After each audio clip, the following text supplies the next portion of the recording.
নমস্কার সবাইকে কৈলাস স্টাডি সেন্টারের তরফ থেকে। তো আজকের এই ভিডিওয়ে আমরা আলোচনা করব ঝাড়খণ্ড জ্যাকবোর্ড ক্লাস 10 আর বাংলা গল্প বা প্রবন্ধ, যে গল্পগুলো তোমাদের রয়েছে, যেমন এই যে ভাগীরথীর উৎস সন্ধানে, তারপরে ঘর ও বাহির, বিদ্যাসাগর, মহেশ, পল্লী সাহিত্য, পদ্মা নদীর মাঝি, এই সব গল্পগুলো টোটাল এই ভিডিওর মধ্যে এমসিকিউ টাইপ আলোচনা করব। প্লাস সাথে আমরা দেখে নিব লগভগ 100+ এমসিকিউ আলোচনা করব। তো ভিডিওটা লাস্ট পর্যন্ত দেখার জন্য অনুরোধ রইল, খুবই ইম্পর্টেন্ট ভিডিও, ঠিক আছে। একটা ভিডিওর মধ্যে সম্পূর্ণ তোমাদের বাংলাটা আমি কভার করার চেষ্টা করব। ভিডিওটা একটুকু লম্বা হতে পারে, একটু ধৈর্য ধরে রাখবে, ঠিক আছে। তো চলো ভিডিওটা শুরু করা যাক। তো ভিডিওটা শুরু করার পূর্বে বলি, যদি এখনও আপনারা আমার এই ইউটিউব চ্যানেলকে সাবস্ক্রাইব করে না থাকেন তাহলে চ্যানেলটিকে সাবস্ক্রাইব করবেন, ঠিক আছে। আর সাবস্ক্রাইব করাটা হচ্ছে তোমাদের কাজ বা আপনাদের কাজ, আর ভিডিও দেওয়া বা ক্লাসে বুঝিয়ে দেওয়া সেটা হচ্ছে আমার কাজ। তো ধৈর্য একটু রাখবেন, ভিডিওটা একটু লম্বা হবে, কিন্তু সব গল্পগুলোর এমসিকিউ এখানেই আলোচনা করব একটা ভিডিওর মধ্যেই, ঠিক আছে। তো সর্বপ্রথমে তোমাদের যেটা রয়েছে সেটা হচ্ছে সবথেকে প্রথমে সেটার নাম হচ্ছে ভাগীরথীর উৎস সন্ধানে। তো এখানে আমরা আর লেখক পরিচয় এইসব কিছু আলোচনা করব না। যদি কারো লেখক পরিচয়, গল্প সারাংশ প্রয়োজন হয় তাহলে প্লেলিস্টে পেয়ে যাবে। আমি পূর্বে যে ভিডিওগুলো আপলোড করেছি সেখানে বিস্তারিত আলোচনা করা আছে, ঠিক আছে। তো চলো এখন এই ভিডিওটা শুরু করা যাক। তো সব থেকে প্রথমে যে ভাগীরথীর উৎস সন্ধানে, যে প্রশ্নটা খুবই ইম্পর্টেন্ট, যদি এখান থেকে প্রশ্ন করে তাহলে এই প্রশ্নটা নিশ্চয়ই করে থাকবে। সেটা হচ্ছে যে ভাগীরথীর উৎস সন্ধানে, ভাগীরথীর উৎস সন্ধানে প্রবন্ধটি কে রচনা করেছেন? তো এটা রচনা করেছে আচার্য জগদীশচন্দ্র বসু, ঠিক আছে। 1 নম্বর প্রশ্ন হয়ে গেল। এরপরে ভাগীরথীর অপর নামগুলি কি? খুবই ইম্পর্টেন্ট প্রশ্ন, ঠিক আছে। তো ওনার অপর নামগুলি হচ্ছে ভাগীরথীর পদ্মা, এখানে জবাবি লেখা আছে, এটা ভুল হয়েছে, একটু জাহ্নবী হবে, ঠিক আছে, জাহ্নবী হবে, ঠিক আছে, গঙ্গা, তারপরে এই নামগুলি হচ্ছে ওর অন্য নাম। আচ্ছা, প্রশ্ন হতে পারে যে তোমাদের 1 নম্বর বা 2 নম্বরের জন্য প্রশ্ন হতে পারে যে ভাগীরথী এই নামটি দেওয়ার কারণ কি, ঠিক আছে। তো এই নামটি দেওয়ার কারণ হচ্ছে যে সগর বংশীয় রাজকুমার ভগীরথ কঠিন তপস্যায় দেবাদিদেব মহাদেবকে সন্তুষ্ট করে তার জটাজাল থেকে মুক্ত করে গঙ্গাকে ধরাধামে এনেছিল, যার কারণে ইনার নাম হয়েছে ভাগীরথী, গঙ্গা নদীর নাম, ঠিক আছে। আর তারপরে যে প্রশ্নটা নেওয়া হয়েছে এখানে সেটা হচ্ছে যে জগদীশচন্দ্র বসুর সঙ্গে গঙ্গার পরিচয় কবে থেকে আর কী কারণে? এটার হচ্ছে ব্যাপারটা যে লেখক জগদীশচন্দ্র বসুর গঙ্গার সঙ্গে পরিচয় বাল্যকাল থেকে, কেননা তার বাড়ির পিছন দিয়েই গঙ্গা প্রবাহিত হয়েছিল, ঠিক আছে, বা বাড়ির সামনে দিয়ে। এরপরে 5 নম্বর যে প্রশ্নটা নেওয়া হয়েছে সেটা হচ্ছে লেখক নদীকে কী প্রশ্ন জিজ্ঞাসা করেছিলেন আর উত্তর কী পেয়েছিলেন? তো লেখক নদীকে জিজ্ঞাসা করেছিলেন যে তুমি কোথা থেকে আসছো, তখন বারবার সে একই উত্তর দিয়েছিল যে মহাদেবের জটা থেকে, ঠিক আছে। এরপরে তোমাদের প্রশ্ন হতে পারে যে আমার প্রিয়জন কোথায়, ঠিক আছে। তো সেটার উত্তর পেয়েছিল কি? সেটার উত্তর পেয়েছিল যে আজ মহাদেবের জটা তলে রয়েছে, ঠিক আছে। আর উত্তরটা কোনখান থেকে পেয়েছিল না, এই প্রশ্নের উত্তর গিলা নদীর কলধ্বনি থেকে পেয়েছিল। এরপরে যে প্রশ্ন সেটা হচ্ছে যে লেখক জাহ্নবীর উৎপত্তি সম্পর্কে কি শুনেছিলেন? তো লেখক জাহ্নবীর উৎপত্তি সম্পর্কে শুনেছিলেন যে তুষারমণ্ডিত, তুষার মানে হচ্ছে বরফ, ঠিক আছে, গিরিশৃঙ্গ থেকে জাহ্নবীর উৎপত্তি। এরপরে প্রশ্ন যেটা নেওয়া হয়েছে এখানে এটা আছে যে পুরাণ গ্রথিত দেশে লেখক যেখানে উপস্থিত হয়েছিল সেখানের নাম কি? তো ওটার নাম হচ্ছে কুর্মাঞ্চল, ঠিক আছে, ওটার নাম হচ্ছে কি? কুর্মাঞ্চল। এরপরে যে 9 নম্বর প্রশ্নটা নিয়ে আছে নন্দা দেবী ত্রিশূল, এই 2 পর্বত শিখর কোথায় অবস্থিত ছিল? এই 2 পর্বত শিখর ছিল কুমায়ুনের উত্তরে অবস্থিত ছিল। এরপরে যে এখানে এই প্রশ্ন নেওয়া হয়েছে সেটা হচ্ছে লেখক কোথায় পুজোর আয়োজন দেখতে পেয়েছিলেন? লেখক পূজার আয়োজন দেখতে পেলেন, ঠিক আছে, এই বনস্থলীতে দেখতে পেয়েছিলেন, ঠিক আছে, যে বনস্থলী, পর্বতের যে বনস্থলী সেখানে পুজোর আয়োজন দেখতে পেয়েছিলেন। এরপরে যে প্রশ্নটা নিয়ে আছে বাড়িকোনারা একে অপরকে কি বলে ডেকেছিল, কি বল ডেকে বলছিল, ঠিক আছে। তো বাড়িকোনা বলতে কি? বাড়িকোনা বলতে জল, ঠিক আছে। তো জলগুলো একে অপরকে ডেকে, জলের যে ছোট ছোট বিন্দুগুলো তারা একে অপরকে ডেকে কি বলতে চেয়েছিল? যে আমরা আজ কী করব, পৃথিবীকে পৃথিবীর দেহ নতুন করিয়া নির্মাণ করিব, কি করে? ধুয়ে করে, ঠিক আছে। এটা দেখবে গল্প শেষে রয়েছে, যারা এখনও পর্যন্ত পাঠটি পড়েনি তারা পড়ে নেবে সময় পালে। তো এখন পাঠ পড়ার কোনো প্রয়োজন নেই, কেননা টাইম একদম নেই, যেহেতু তোমাদের 10 তারিখ পরীক্ষা রয়েছে। এবারে লেখকের ভাষায় জগদীশচন্দ্র বাড়িকোনাগুলি কী করেছে? তো এত বড় বড় প্রশ্ন হবে না, এই প্রশ্নটা ছেড়ে দাও, ঠিক আছে। কাদের বাড়ির নিম্নেই গঙ্গা প্রবাহিত হতো? এইগুলো হচ্ছে খুব ইম্পর্টেন্ট প্রশ্ন। কাদের বাড়ির নিম্নে? তো লেখক জগদীশচন্দ্র বসুর বাড়ির নিম্নেই গঙ্গা প্রবাহিত হতো। লেখক বাল্যকাল হইতে কাহার সহিত সাক্ষ্য হয়েছিল বাল্যকালে। তার কাহার সহিত সাক্ষ্য হয়েছে? নদীর সহিত, কেননা তাদের বাড়ির পেছনেই ছিল নদী। এরপরে আরেকটা প্রশ্ন ইম্পর্টেন্ট এখান থেকে হতে পারে, সেটা হচ্ছে যে সন্ধ্যা হইলে লেখক একাকী কোথায় গিয়ে বসতেন? তো সন্ধ্যা হলে লেখক একাকী কোথায় গিয়ে বসতেন? একাই গিয়ে বসতেন তিনি নদীর তীরে। ঠিক আছে, এরকম টাইপের এমসিকিউটা প্রশ্ন আসতে পারে। আর যদি শূন্য স্থান দেয় এখান থেকে, তাহলে এরকম হবে যে শিব ও রুদ্র কী করেছিল?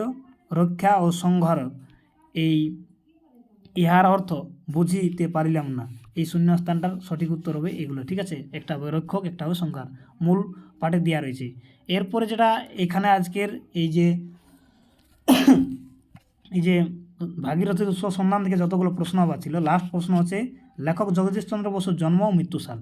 তো ওনার জন্ম হয়েছিল 30শে নভেম্বর 1858, মৃত্যু হয়েছিল 23শে নভেম্বর 1973। ঠিক আছে, আর জগদীশচন্দ্র বসুর জন্ম কোথায় হয়েছিল সেটা এখানে দেওয়া রয়েছে। ঠিক আছে, তোমরা ভিডিওটা স্টপ করে দেখে নিতে পারো। আর চলো এবারে আমরা অন্য আরেকটা প্রবন্ধে যাই। সেই প্রবন্ধ হচ্ছে ঘর ও বাহির। সেখানে যে প্রশ্নগুলো আসবে সেটাও এখন আমরা দেখে নেব। তো তোমাদের যে ঘর ও বাহির প্রবন্ধ থেকে যে প্রশ্নগুলো হবে, সেই প্রশ্নগুলো মোটামুটি এরকম টাইপের হবে। ঠিক আছে, এই এমসিকিউ টাইপ প্রশ্নগুলো একটু মনোযোগ দিয়ে দেখবেন। যে আমাদের ভোগবিলাসের আয়োজন ছিল না। ঠিক আছে, আমাদের ভোগবিলাসের আয়োজন ছিল না। তো এই ঘর ও বাহির প্রবন্ধটা কে লিখেছেন? রবীন্দ্রনাথ ঠাকুর। ঠিক আছে, তো ওনাদের ভোগবিলাসের আয়োজন কখন ছিল না? শিশুকালে, বার্ধক্যে, না কৈশোরকালে, না বাল্যকালে? তো এর সঠিক উত্তর কোনটা হবে? এর সঠিক উত্তর হবে শিশুকালে। ঠিক আছে, এরপরে যে প্রশ্ন নেওয়া হয়েছে এখানে, সেটা হচ্ছে যে এটা খুবই ইম্পর্টেন্ট প্রশ্ন, যে আদর করার ব্যাপারটা বিনোদনের জন্য। ঠিক আছে, এটা কাদের? ছেলেদের, অভিভাবকদের, ছেলে মেয়েদের, না অভিভাবকদের, অতিথিদের, শিক্ষকদের? তো এর সঠিক উত্তর কী হবে? অভিভাবকদের। ঠিক আছে, এরপরে আরেকটা প্রশ্ন নেওয়া হয়েছে, সেটা হচ্ছে যে আমরা ছিলাম শাসনের অধীনে। ঠিক আছে, খুবই ইম্পর্টেন্ট প্রশ্ন। ঠিক আছে, খুবই ইম্পর্টেন্ট প্রশ্ন। তো যে কোনো সময় এটা তোমাদের পরীক্ষায় আসতে পারে। ঠিক আছে, শিক্ষকদের অধীনে, চাকরদের অধীনে, অভিভাবকদের অধীনে, বা দাদাদের অধীনে? তো কাদের অধীনে ছিল? বা এই যে রবীন্দ্রনাথ ঠাকুর, বা ওই ঘর ও বাহির প্রবন্ধে রবীন্দ্রনাথ ঠাকুর কাদের অধীনে ছিলেন? তিনি হলেন, সেটা হলো চাকরদের অধীনে ছিলেন। ঠিক আছে, তো এরপরে যে প্রশ্নটা নেওয়া হয়েছে সেটা হচ্ছে, এটা আরও ইম্পর্টেন্ট প্রশ্ন, যে আমাদের বাড়ির দর্জি ছিল। তো এই যে কবিদের বাড়ির দর্জির কী নাম ছিল? সবাই যারা পড়েছে তারা নিশ্চয়ই উত্তর দিতে পারবে, কমেন্ট করে ফটাফট জানান। তো হচ্ছে নিজামুদ্দিন খান, নিয়ামত খলিফা, হোসেন, আর মমতাজ আনসারি। তো এর সঠিক উত্তর কোনটা হবে? নিচে দেওয়া রয়েছে দেখো। ঠিক আছে, নিয়ামত খলিফা হবে। এরপরে যেটা প্রশ্ন সেটা হচ্ছে যে আমাদের দিন কাটাতো। ঠিক আছে, তো কবিদের দিন কাটতো কোথায়? দক্ষিণ পূর্ব কোণের ঘরে, উত্তর পশ্চিম কোণের ঘরে, বারান্দায়, বা পশ্চিম কোণের ঘরে? দক্ষিণ পশ্চিম কোণের ঘরে। তো এর সঠিক উত্তর কী হবে? দক্ষিণ পূর্ব কোণের ঘরে। এরপরে যে প্রশ্ন নেওয়া আছে 6 নম্বরে, সেটা হচ্ছে কি? 6 নম্বরে যে প্রশ্নটা রয়েছে, যে বালকটি কবিকে বসিয়া চারিদিকে গণ্ডি, যে বালকটি কবিকে বসিয়ে চারিদিকে গণ্ডি টেনে, তার নাম কি? তো এইখানে বালক হবে না, এইখানে হবে যে চাকরটি কবিকে বসিয়ে, ঠিক আছে, চারিদিকে গণ্ডি টেনে দিত, তার নাম কি? এখানে টাইপিং ভুল হয়ে গেছে। তার নাম হচ্ছে কি? ঈশ্বর বিপিন শ্যাম নীলকণ্ঠ। তো এর সঠিক উত্তর হবে কি? শ্যাম হবে এর সঠিক উত্তর। ঠিক আছে, এরপরে যে ঘর ও বাহির থেকে প্রশ্ন হতে পারে সেটা হচ্ছে উপরের ঘাট জনশূন্য। ঠিক আছে, তো উপরের ঘাট জনশূন্য ও নিস্তব্ধ হতো, মানে যখন কেউ যেত না ঘাটে স্নান করতে। ঠিক আছে, সেই পুকুরের কাছে। তো কোন সময়? তো সকালবেলা, বিকেলবেলা, সন্ধ্যাবেলা, দুপুরবেলা? এর সঠিক উত্তর হবে কি? দুপুরবেলা। এরপরে প্রশ্ন রয়েছে যে কবি সমস্ত মনকে অধিকার করেছিল।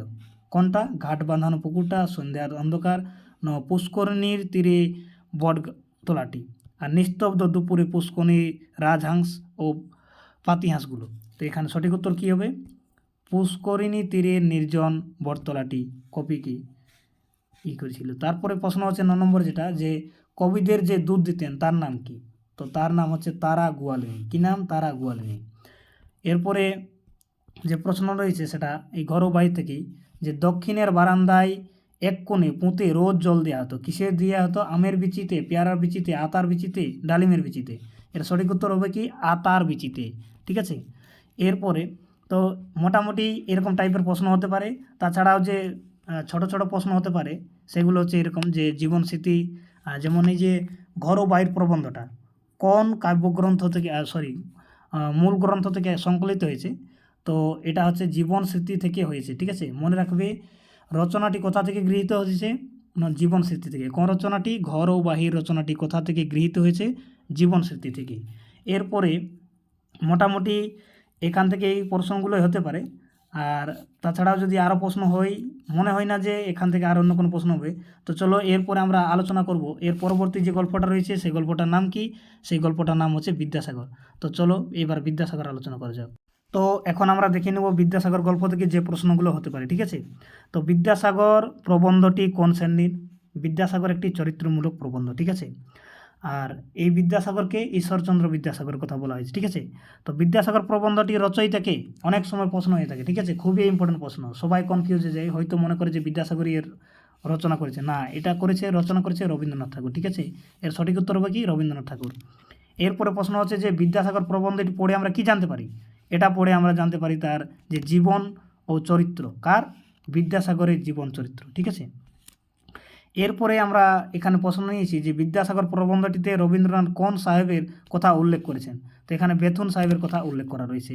এরপরে যে বিদ্যাসাগর থেকে প্রশ্ন হতে পারে সেটা হচ্ছে যে বর্ণপরিচয় বইটি কার লেখা? তো এটা তোমরা সবাই জানো যে ঈশ্বরচন্দ্র বিদ্যাসাগর, পণ্ডিত ঈশ্বরচন্দ্র বিদ্যাসাগরের লেখা এটা, ঠিক আছে। অপশানে যদি আসে তো খুব তাড়াতাড়ি এগুলো করে নেবে। বর্ণপরিচয় বইটি কোন ভাগে কোন চরিত্র বর্ণপরিচয় বইটির প্রথম ভাগে কোন চরিত্রটি উল্লেখ রয়েছে? প্রথম ভাগের কথা বলা হয়েছে, ঠিক আছে। দ্বিতীয় ভাগে অন্য অন্য চরিত্র রয়েছে। তো প্রথম ভাগে যার কথা বলা হয়েছে সেটা হচ্ছে গোপাল চরিত্রটি, ঠিক আছে। এরপরে যে প্রশ্ন নেওয়া আছে সেটা হচ্ছে যে গোপাল ও ঈশ্বরচন্দ্র কেমন বালক ছিল?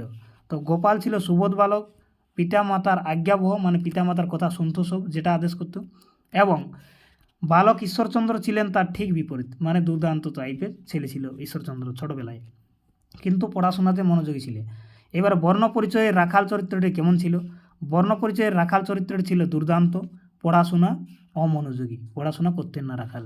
এবার প্রশ্ন হচ্ছে এখান থেকে যে কেমন চরিত্র প্রদুভাবে বাঙালির জাতি শীর্ণ চরিত্রের অপবাদ ঘুচিয়ে দিত? কেমন চরিত্র?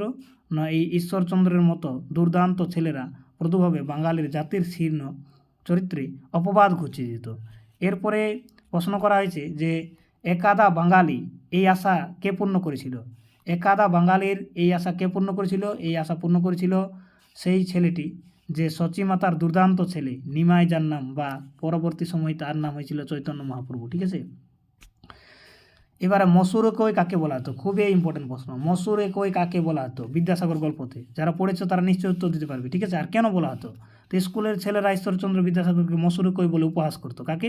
ঈশ্বরচন্দ্র বিদ্যাসাগরকে মসুরে কই বলে উপহাস করতো সবাই। কেন? কারণটা ছিল যে শরীরটা ছিল তার খর্ব শীর্ণ আর মাথাটি ছিল বড়, এই কারণে তাকে সবাই মসুরে কই বা যশুরে কই বলে সবাই কী করতো? বিরক্ত করতো। তার সাথে প্রশ্ন নেওয়া হয়েছে যে বঙ্গদেশে দয়ার সাগর নামে কে বিখ্যাত ছিল? ঈশ্বরচন্দ্র বিদ্যাসাগর ছিল দয়ার নামে বিখ্যাত, ঠিক আছে। এরপরে প্রশ্ন নেওয়া হয়েছে সেটা হচ্ছে যে ঈশ্বরচন্দ্র বিদ্যাসাগর কার সঙ্গে সংগ্রাম করে জয়লাভ করেছিল? ঈশ্বরচন্দ্র বিদ্যাসাগর কার সঙ্গে সংগ্রাম করে জয়লাভ করেছিল?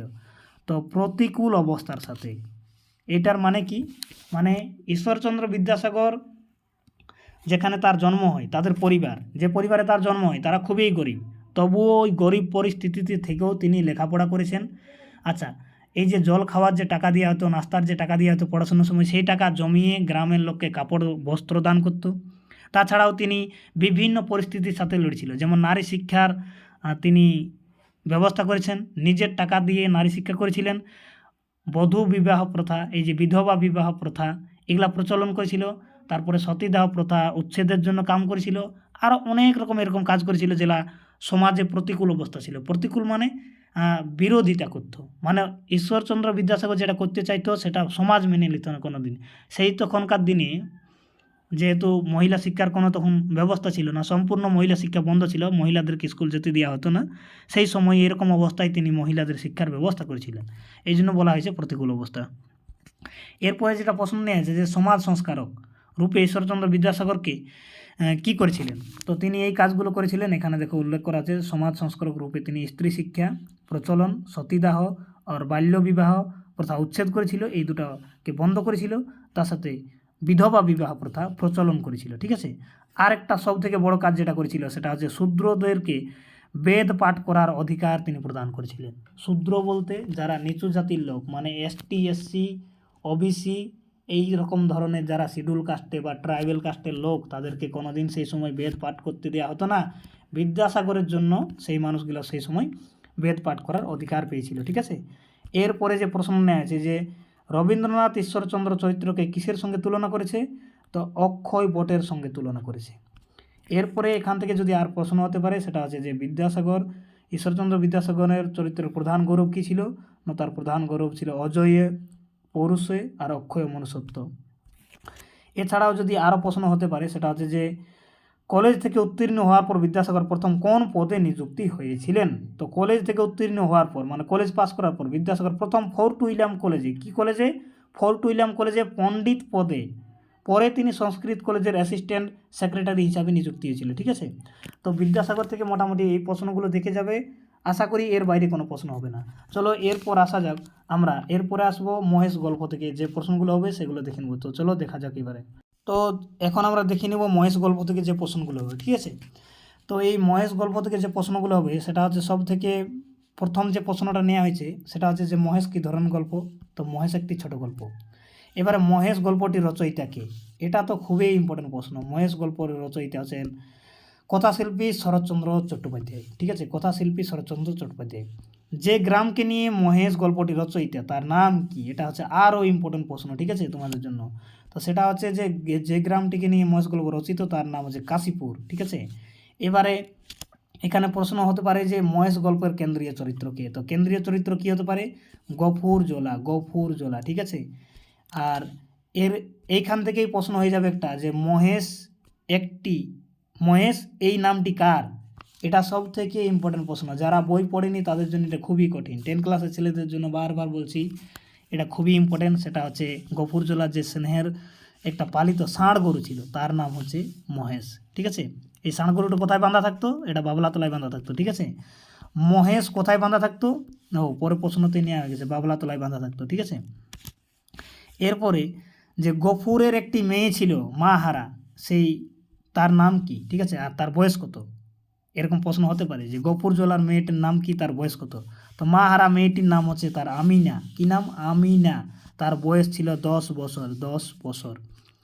এরপরে যে প্রশ্ন নেওয়া হয়েছে সেটা হচ্ছে যে ওটা হচ্ছে কি শুনি, এই উক্তিটি কার। মহেশ গল্প যদি তোমরা পড়ে থাকো তাহলে নিশ্চয়ই পারবে বলতে। উদ্দেশ্য করে কাকে উদ্দেশ্য করে বলা হয়েছে, আর উক্তিটির প্রসঙ্গ কী ছিল।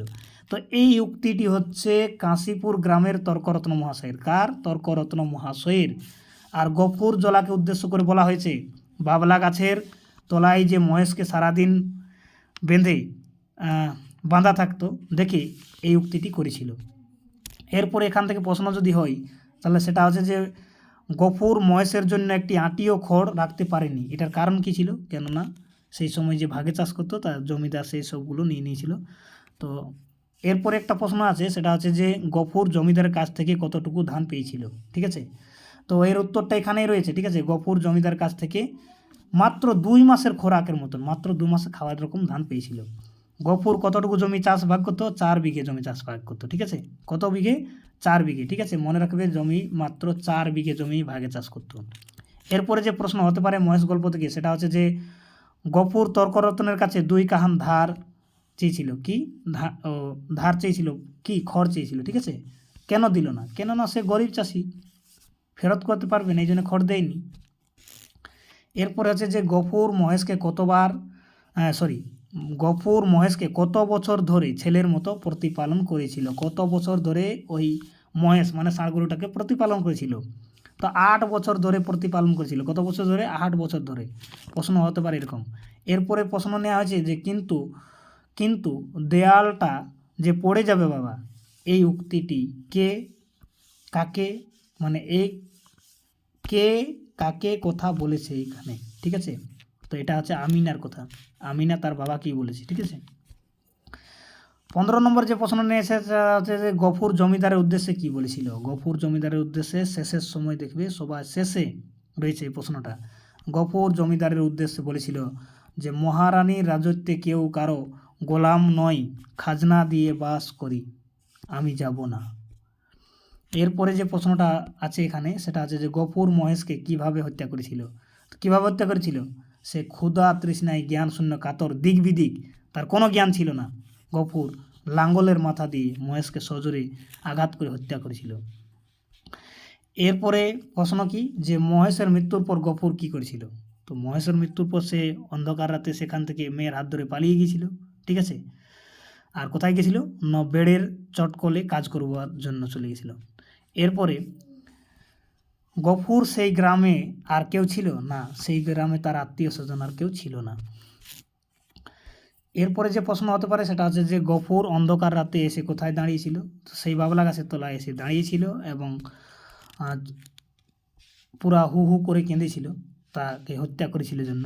এরপরে যেটা প্রশ্ন নেওয়া আছে সেটা আছে যে গফুর আল্লাহর কাছে কী প্রার্থনা করেছিল। এটা একদম দেখবে গল্প শেষে দিয়ে আছে যে তোমার দিয়া তেষ্টার জল, আমি অপরাধ করেছি তাকে হত্যা করি, কিন্তু সেখানে কি বলছে যে তোমার দিয়া মাঠের ঘাস, তোমার দিয়া তেষ্টার জল তাকে খেতে দেয়নি আর দেয়নি, তার কসুর তুমি করো না কোনো দিন, তাকে মাফ করতে মানা করেছিল, ঠিক আছে।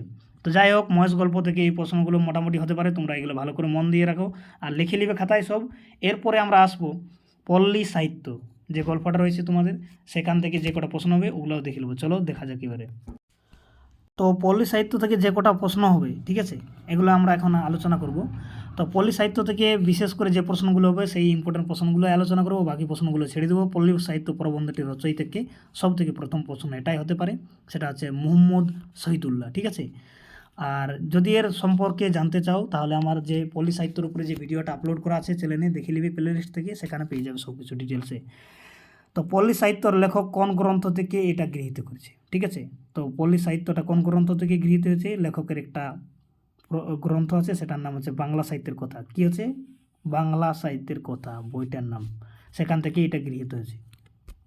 এবারে পল্লী সাহিত্য কাকে বলে, এরকমও প্রশ্ন হতে পারে। তো যে সাহিত্য পল্লী জীবনের সুখ দুঃখ, আনন্দ বেদনা, আশা নিরাশা, মান অভিমান, হাসি কান্না আর বিরহ আর মিলন, বিরহ মানে বিচ্ছেদ, ঠিক আছে, কথা নিয়ে আছে তাকেই বলা হয় পল্লী সাহিত্য। এরপরে যে প্রশ্নটা হতে পারে এখান থেকে সেটা হচ্ছে যে মানুষের হৃদয় এর কথা নিয়ে সৃষ্টি সাহিত্যের নাম কি? তার নাম হচ্ছে পল্লী সাহিত্য বা লোক সাহিত্য, মানুষের হৃদয়ের কথা নিয়ে যেটা সৃষ্টি হয়। এরপরে প্রশ্ন হয়েছে যে পল্লী সাহিত্য রচিত হয় কোন পরিবেশে? পল্লী সাহিত্য কোন পরিবেশে রচিত হয়? তো পল্লী সাহিত্য পল্লী প্রকৃতির শ্যামল সুন্দর পরিবেশে রচিত হয়। এরপরে প্রশ্ন হচ্ছে যে আধুনিক শিক্ষার এই যে সর্বনাশ, ঠিক আছে, এখানে এটা সর্বনাশ হবে, ঠিক আছে, টাইপিংটা ভুল হচ্ছে। স্রোতে কোনগুলি বিস্মিত অতল গর্ভে তলিয়ে যাচ্ছে, ঠিক আছে। তো সেইগুলো হচ্ছে কি না, এখানে যে উপকথাগুলি, ঠিক আছে, আধুনিক উপকথাগুলি সেই শিক্ষার সর্বনাশের স্রোতেই তলিয়ে যাচ্ছে। এরপরে যে প্রশ্ন আছে সেটা হচ্ছে যে কোন পল্লী রমণী এখনও হুবহু বা রূপান্তরিতভাবে পল্লীর উপকথাগুলি ছেলেপুলো বা নাতি নাতনিকে শোনান? তো এখানে সেই ইউরোপ খণ্ডের লিথিয়ান বা কিম্বান ওই ওসেলের যে এই যে বিদেশি যে রূপকথাগুলো রয়েছে সেগুলোই এখানে শোনান। তো যাই হোক, এরকম টাইপের বেশি প্রশ্ন হতে পারে না। তো এখান থেকে মোটামুটি এই প্রশ্নগুলো হতে পারে। আর যদি ইম্পর্টেন্ট রয়েছে সেটা হচ্ছে যে জাতির পুরানো ইতিহাস, এরকম টাইপের প্রশ্ন হবে না, ঠিক আছে। আচ্ছা, এখানে একটা রয়েছে প্রশ্ন যে এবার ফিরাও মোরে বলে আবার সেই পুরানো পথে নাগরিক সাহিত্য নৃত্য নিয়ে ব্যস্ত ছিলেন কে? তো এই নিয়ে ব্যস্ত ছিলেন কে? রবীন্দ্রনাথ ঠাকুর, ঠিক আছে। তো এই পল্লী সাহিত্য থেকে মোটামুটি এই প্রশ্নগুলোই হতে পারে, ঠিক আছে। আর আশা করি এরকম আর প্রশ্ন হবে না এখান থেকে আর চলে এরপর আমরা আলোচনা করি যেটা তোমাদের রয়েছে লাস্ট গল্প, ঠিক আছে, এই ভিডিও লাস্ট গল্প, সেটা হচ্ছে পদ্মা নদীর মাঝি। তো চলো এখন সেই গল্পই যাই আমরা। তো পদ্মা নদীর মাঝি থেকে যে কটা প্রশ্ন হবে এখন আমরা দেখে নেব, ঠিক আছে। আর তবেই তোমাদের মোটামুটি প্রবন্ধ যতগুলো ছিল সব আলোচনা করা হয়ে গেল, ঠিক আছে। ভিডিওটা একটু লম্বা হয়েছে, কিন্তু যেহেতু পরীক্ষা রয়েছে সামনে কোনো উপায় নেই। আর বিস্তারিত আলোচনা করা আছে, যদি তোমাদের সময় হয় সেগুলো দেখে নিবে। তো চলো এবার এখানে যেটা পল্লী সমাজ থেকে যে প্রশ্নগুলো হবে সেগুলো দেখে নিই। তো প্রথম যে প্রশ্নটা নেওয়া হয়েছে এখানে সেটা হচ্ছে যে পদ্মা নদীর মাঝি এই রচনাংশটি লেখককে। তো এর লেখককে, পদ্মা নদীর মাঝির লেখক হচ্ছে মানিক বন্দ্যোপাধ্যায়, ঠিক আছে, মানিক বন্দ্যোপাধ্যায়। এরপরে এখানে প্রশ্ন নেওয়া আছে যে পদ্মা নদীর মাঝি, পদ্মা নদীতে কোন মাছ ধরার মরশুম চলছিল? কোন মাছ ধরার মরশুম চলছিল? তো পদ্মা নদীতে ইলিশ মাছ ধরার মরশুম চলছিল। মনে রাখবে, ইলিশ মাছ ধরার মরশুম চলছিল। এরপরে যে প্রশ্ন নেওয়া আছে যে কুবের মাঝি কোথায় মাছ ধরছিল? কুবের মাঝি কোথায় মাছ ধরছিল সেদিন? এই যে দেবীগঞ্জের মাইল দেড়েক দূরে পদ্মার নদীর উজানে মাছ ধরছিল, ঠিক আছে। কোন জায়গায়? দেবীগঞ্জের মাইল দেড়েক উজান, ঠিক আছে। তো তারপরে প্রশ্ন নিয়ে আছে যে মানিক বন্দ্যোপাধ্যায়ের আসল নাম কি? এর আবার আসল নাম কি? ঠিক আছে, যারা জানোনি তারা দেখে নাও, প্রবোধ কুমার বন্দ্যোপাধ্যায়। যারা মূল পাঠ পড়েছো তারা হয়তো নিশ্চয়ই জানো। এরপরে যে প্রশ্ন নেওয়া আছে যে সন্ধ্যাবেলায় নদীর বুকে কিসের আলো দেখা যেত? সন্ধ্যাবেলায় নদীর বুকে কিসের আলো দেখা যেত? তো সন্ধ্যাবেলায় নদীর বুকে জেলে নৌকা, যে নৌকাগুলো মাছ ধরা হতো সেই নৌকার মধ্যে আলো দেখা যেত।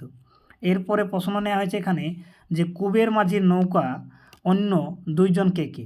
কুবের মাঝির নৌকায় অন্য দুইজন কে কে ছিল? খুবই ইম্পর্ট্যান্ট প্রশ্ন, ঠিক আছে। তো অন্য দুইজন ছিল ধনঞ্জয় ও গণেশ, ঠিক আছে। কেতুপুর কোথায় অবস্থিত ছিল? তো কেতুপুর অবস্থিত ছিল পদ্মা নদীর তীরে, ঠিক আছে। নৌকার জাল, ঠিক আছে, নৌকায় যে জালটা ছিল আর নৌকাটা, ঠিক আছে, যেটা দিয়ে মাছ ধরতো, এগুলো কার ছিল? এগুলো ছিল ধনঞ্জয়, ঠিক আছে। নৌকার জাল ও নৌকা এই ধনঞ্জয় ছিল, আর গণেশ আর কুবেরের কিছু ছিল না, এরা ওই নৌকায় কাজ করতো এরকম বলতে গেলে। নৌকার পেছন দিকে কি ছিল? নৌকার পেছন দিকে ছিল একটি ছাউনি, ঠিক আছে। নৌকায় মোটামুটি কজনের জায়গা ছিল? নৌকায় মোটামুটি 3 জনেরই জায়গা ছিল। এরপরে যে প্রশ্নটা নেওয়া হয়েছে সেটা হচ্ছে যে নৌকা কোথায় জল ফেলার ব্যবস্থা ছিল? নৌকার কোথায় জল ফেলার ব্যবস্থা ছিল? তো নৌকার জল ফেলার ব্যবস্থা ছিল, ঠিক আছে, নৌকার পাশ দিয়েই জল ফেলার ব্যবস্থা ছিল। তারপরে প্রশ্ন যেটা নেওয়া আছে যে জালটি নৌকার কোথায় লাগানো ছিল? এই যে মাছ ধরার যে জালটি, সেটা নৌকায় কোথায় লাগানো ছিল? তো সেটা একটা বাঁশের ফ্রেমে, ঠিক আছে, ত্রিকোণ সাইজের একটা বাঁশের ফ্রেমে আটানো ছিল। এবারে প্রশ্ন এটাও হয়েছে যে জালটি যে জালটি জলে নামাতো কারা নামাতো? গণেশ ও কুবের, ঠিক আছে। ধনঞ্জয় বসে রইতো আরামে, কেননা তার নৌকা জাল ছিল। 3 জনের মধ্যে, ঠিক আছে, মাছের ভাগ হতো কিভাবে? মাছের ভাগটা হতো কিভাবে? তো 3 জনের মধ্যে মাছের অর্ধেক ভাগ, মানে 2 ভাগে ভাগ করা যেত। অর্ধেক ভাগ ধনঞ্জয়ের, বাকিটুকু ভাগ ছিল যেটা সেটা হতো গণেশ আর কুবেরের, মানে 2 ভাগে ভাগ করা যেত। আর এক ভাগ নিত ওই ধনঞ্জয়। কারণ কি ছিল? কারণ ছিল জাল আর নৌকা তার ছিল, ঠিক আছে, এই জন্য 1 ভাগ তার, আর বাকি ওই 1 ভাগটা এরা দুজন ভাগ করে নিত। এবার প্রশ্ন করা হয়েছে যে কুবেরের স্ত্রীর নাম কি? তো কুবেরের স্ত্রীর কী নাম ছিল? মালা, ঠিক আছে। এদের দুজনের সন্তান ছিল, একটা ছিল গোপী, সে হচ্ছে সবথেকে বড়, আর লক্ষা চণ্ডী ছিল 2টা পুত্র। এরপরে অখিল সাহার পুকুরটি কুবের পাননি কেন? অখিল সাহার পুকুরটি পাননি কারণ তার টাকা ছিল না, ঠিক আছে, তার কারণে টাকা ছিল না জন্য জমা নিতে পারেনি। পদ্মা কৃপণ হয়ে যায়, ঠিক আছে, এই যে পদ্মা নদী কৃপণ হয়ে যায় বলতে কি বোঝাচ্ছে? মানে কখন মাছ পাওয়া যায়নি, তো ইলিশ মাছের মরশুম শেষ হয়ে গেলেই পদ্মা কৃপণ হয়ে যায়। তো মোটামুটি এই টাইপের তোমাদের প্রশ্ন পদ্মা নদীর মাঝি থেকে হতে পারে, ঠিক আছে। এবার সব গল্পগুলোই শেষ হলো। এরপরে পরবর্তী আরেকটা আমি ভিডিও নিয়ে আসবো যেখানে তোমাদের যতগুলো কবিতা রয়েছে, ঠিক আছে, সেই কবিতাগুলো অন্নপূর্ণা ঈশ্বর পাটনি, ছত্রধারা, ছেলের দল, কান্ডারি হুঁশিয়ার, বিভীষণপতি ইন্দ্রজিৎ, 2 বিঘা জমি, এই সব কবিতার টোটাল একটা ভিডিও এমসিকিউ টাইপ, শুধু এমসিকিউ টাইপ আলোচনা করে দেবো। তো যারা এখনও পর্যন্ত চ্যানেলটিকে সাবস্ক্রাইব করেন তাদেরকে অনুরোধ করবো চ্যানেলটি সাবস্ক্রাইব করার জন্য আর ভিডিওটা শেয়ার করে দেওয়ার জন্য, ঠিক আছে।